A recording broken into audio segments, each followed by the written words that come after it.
큰 폭풍우를 몰고 올 수 있다는 나비 효과라는 말을 여러분 많이 들어보신 적이 있을 거예요.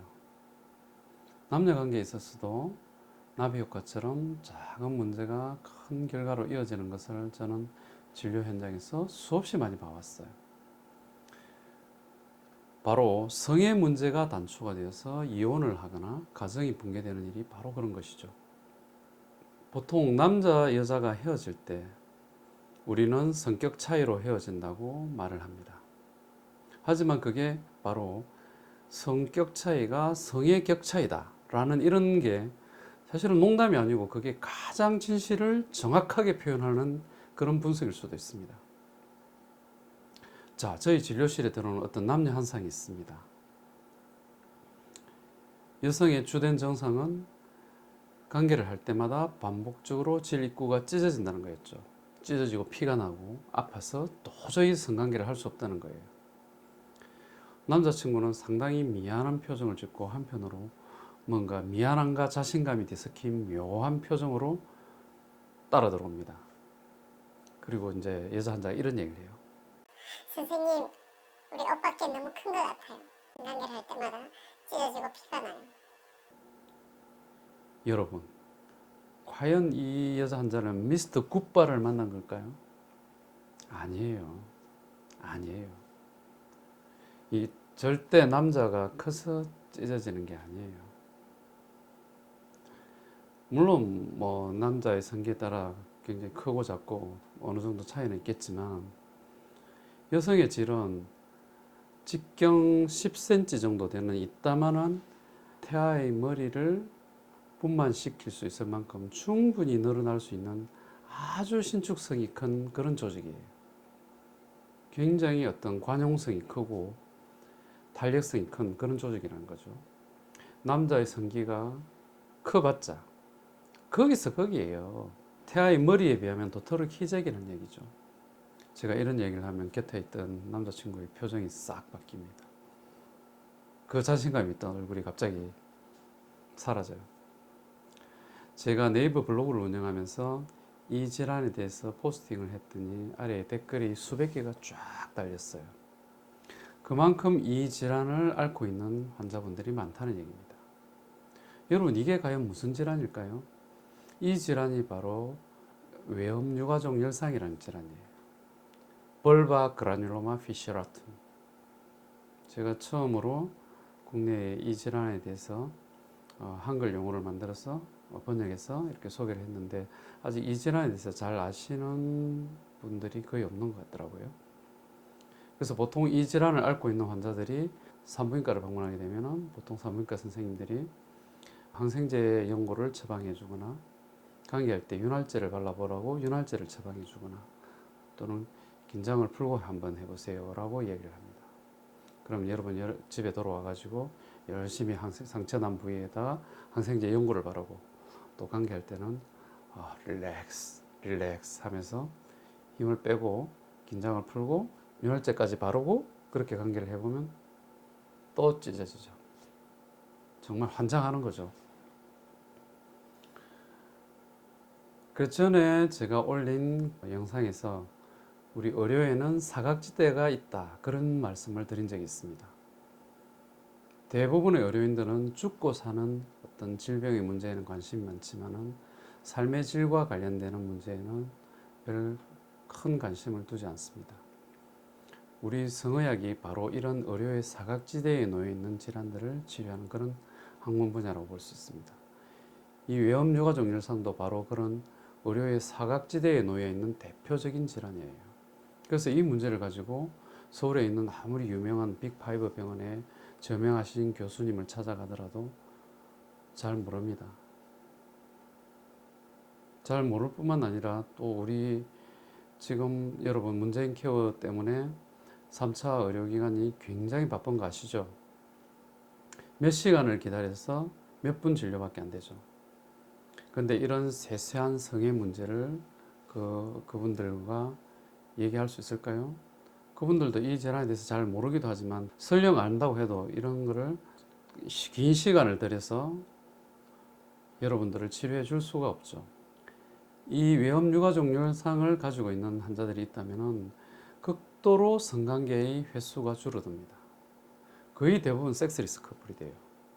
결혼한 부부라면 의리로 사는 의리 커플이 될 가능성이 높고, 결혼하지 않은 여성이라면 만남과 이별을 반복할 가능성이 아주 높죠. 만났다 헤어졌다, 또 만났다 헤어졌다. 한 2달 사귀면 너무 오래 사귀었네, 이렇게 되는 거죠. 왜? 성관계를 시도하려고 하면 자꾸 피하고 도망가게 돼버리는 거죠. 자꾸 상처가 생기고 괴로운 일을 좋아할 사람은 없습니다. 그게 섹스라고 할지라도, 사랑이라고 할지라도. 성생활이 뒷받침되지 않으면 남녀 관계는 장기적이고 안정적인 관계를 유지하기 힘듭니다. 남과 여는 섹스를 통해서 오르가즘을 느끼고, 그 오르가즘을 통해서 친밀감을 형성하기 때문이죠. 외업 유가족 열상은 다양한 원인으로 발생할 수 있어요. 그래서 이제 대표적인 경우가 이제 폐경 이후에 호르몬의 결핍으로 인해서 외음부에 위축이 오는 경우가 있고, 또 한 가지 경화태성과 같은 자가 면역 질환으로 인해서 발생할 수가 있고, 또 세 번째 요인으로서는 출산을 할 때 회음부를 이렇게 절개를 하게 되는데 그 상처가 제대로 봉합이 되지 않았거나 적절하게 회복이 되지 못한 경우에 이런 질환이 발생할 수 있습니다. 자, 설명을 돕기 위해서 미세스 불바를 초빙해 보겠습니다. 자, 미세스 불바 도와주세요. 네. 외음유가족 열상이 발생하는 부위는 질 입구의 6시 방향에 해당됩니다. 6시 방향, 요 안쪽에 여기가 반복적으로 찢어집니다. 그리고 질과 항문 사이에 있는 요 회음부까지도 이 질환이 발생할 수 있고, 아래쪽에 있는 소음순과 대음순 사이의 이 음순고를 따라서도 찢어지기도 해요. 그리고 이거는 남자의 성기가 굵어서 그런 것이 아니고 약간의 압력과 이걸 신장시키는, 늘어뜨리는 신장력이 발생하더라도 쉽게 찢어집니다. 그래서 열상이 생기고 나면 쓰리고 따갑고, 특히 성관계 후에 샤워를 해보면 알 수가 있어요. 샤워를 해서 물이 닿았을 때 외음부가 굉장히 쓰리고 따갑다면 이 질환이 있을 가능성이 굉장히 높습니다. 성관계 이후에 나는 굉장히 쓰리고 따갑다, 또는 샤워를 했을 때 물이 닿았을 때 쓰리고 따갑다 하면은 외음 유가족 열상을 반드시 의심해 봐야 됩니다. 그래서 이 질환을 가진 환자들이 저희 병원에 방문하게 되면 그 외음부를 아주 자세하게 확대해서 볼 수 있는 외음부 확대경을 통해서 바라보게 되면은 정상 조직과 명확하게 구분되는 그 경계선을 가진 질환이 관찰됩니다. 그리고 열상이 생긴 조직도 흉터나 반응도 관찰할 수가 있죠.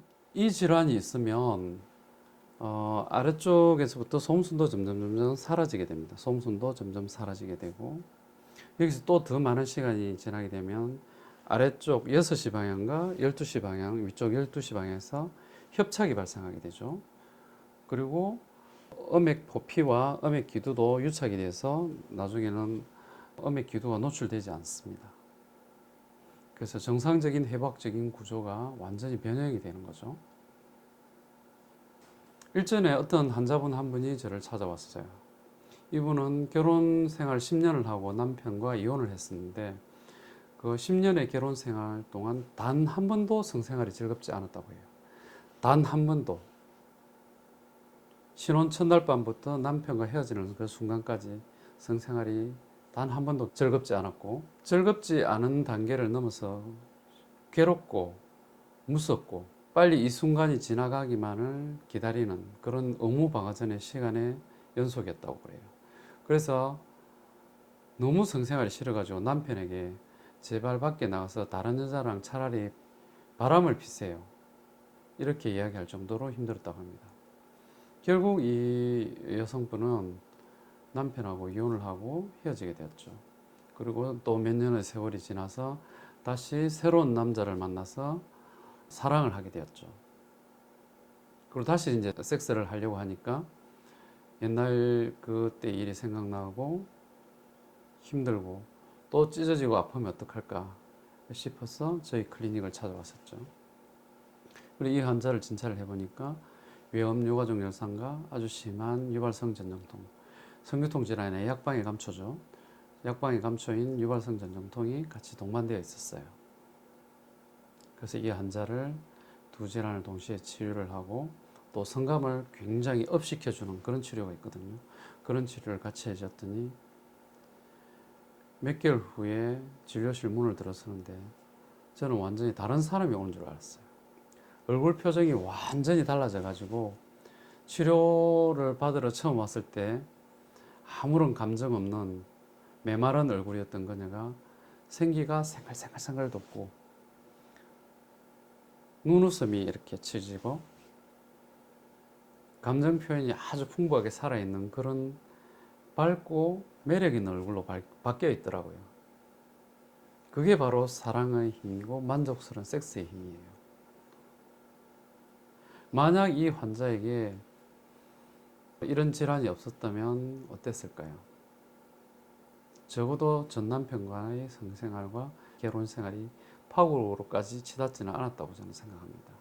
하지만 이제 뒤늦게나마 치료가 잘 되어서 또 새로운 사랑과 아름다운 사랑을 할 수 있게 돼서 저는 불행 중 다행이라고 생각했습니다. 여러분, 이 성교통 질환을 치료하고 나면은 제가 느끼는 게 사람의 표정이 완전히 달라집니다. 성생활이 만족스러워지고 또 경우에 따라서 오르가즘을 회복하게 되고 하니까 메말랐던 얼굴이 완전히 생기 있는 얼굴로 바뀌고 감정 표현도 풍부해지고 또 상대방에게 매력적인 그런 얼굴로 바뀌게 되겠죠. 그러니까 주변 사람들로부터 더 인정받고 사랑받고 만약 그 사람이 사업이나 영업을 하는 사람이라면 더 그 일도 잘 될 것입니다. 얼굴이 살아있고 생기가 있고 매력적이니까 당연히 더 일이 잘 되겠죠. 외음유가족 열상의 약 90% 정도는 수술을 하지 않고 거의 약물 치료만으로 완치를 할 수가 있습니다. 하지만 약 10% 정도는 수술적인 치료를 통해서 교정을 해줘야 됩니다. 왜 그런가 하니 앞에서 말씀드린 것처럼 시간이 지날수록 유착이 진행돼서 도저히 회복적인 구조를 정상적으로 회복하지 않고서는 성생활이 불가능한 경우가 있기 때문입니다. 어떤 한 사람이 섹스에 대해서 친화적이 되고 소극적인 자세를 취하는 데는 반드시 어떤 이유가 있습니다. 예전에는 이러한 것들이 단지 그 사람이 가지고 있는 성격적인 특성이라고만 생각했는데 현대 성의학이 발전하면서 성을 좋아하지 않게 되고 즐기지 않게 되고 회피하게 되고 싫어하게 되고 성에 무관심하게 되는 것들이 원인이 있다는 것이 차츰 밝혀지게 되었습니다. 원인을 알 수 있다는 것은 그걸 치료할 수 있고 교정할 수 있고 변화시킬 수 있다는 거거든요. 막연히 성생활이 싫고 무섭고 자기 자신은 성에 대해서 나는 성녀야, 돌부처야 라고 스스로를 포기하고 살던 여인이 이 성치료 과정을 통해서 아주 활발하고 성생활에 대해서 적극적이고 정열적인 여인으로 바뀔 수도 있습니다. 바로 당신의 그 아름다운 시간과 사랑을 방해하는 요소만 제거할 수 있다면 말이죠. 그런 사랑의 방해꾼들을 제거하는 역할을 하는 일이 바로 제가 하는 일입니다. 성의학자가 하는 일이죠. 이상 행복한 여성의 성을 만들어가는 닥터왕 성의학연구소의 닥터왕이었습니다. 오늘도 좋은 밤 되십시오. 감사합니다.